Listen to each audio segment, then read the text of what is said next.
we are told that the cosine of 58 degrees is roughly equal to 0.53. And that's roughly equal to, because it just keeps going on and on, I just rounded it to the nearest hundredth.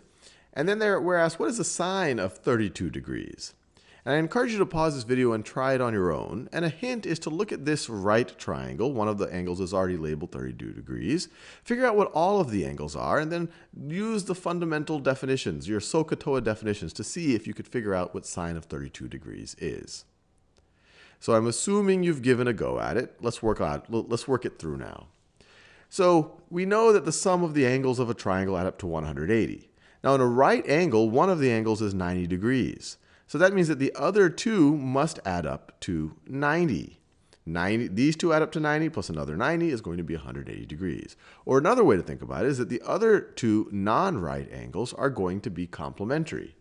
So what plus 32 is equal to 90? Well, 90 minus 32 is 58.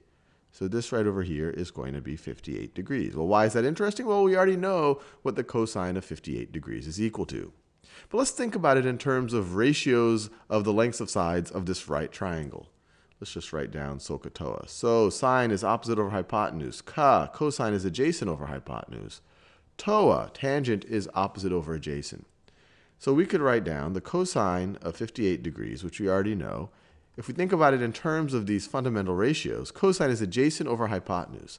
This is the 58-degree angle. The side that is adjacent to it is, let me do it in this color, is side BC, right over here.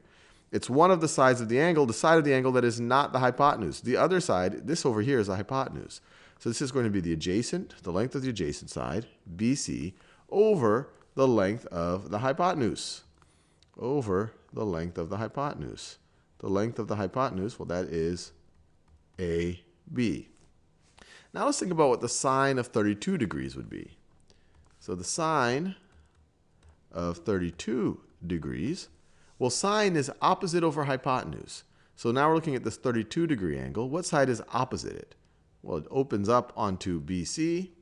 It opens up onto BC, just like that. And what's the hypotenuse? Well, we've already, or the length of the hypotenuse, it's AB. It's AB. Notice, the sine of 32 degrees is BC over AB. The cosine of 58 degrees is BC over AB. Or another way of thinking about it, the sine of this angle is the same thing as the cosine of this angle. So we could literally write the sine, I want to do that in that pink color. The sine of 32 degrees is equal to the cosine of 58 degrees, which is roughly equal to 0.53. And this is a really, really useful property. The sine of an angle is equal to the cosine of its complement. So we could write this in general terms. We could write that the sine of some angle is equal to the cosine of its complement, is equal to the cosine of 90 minus theta. Think about it. I could change this entire problem. Instead of making this the sine of 32 degrees, I could make this the sine of 25 degrees. And if someone gave you the cosine of, what's 90 minus 25? If someone gave you the cosine of 65 degrees, then you could think about this as 25. The complement is going to be right over here. This would be 65 degrees. And then you could use the exact same idea.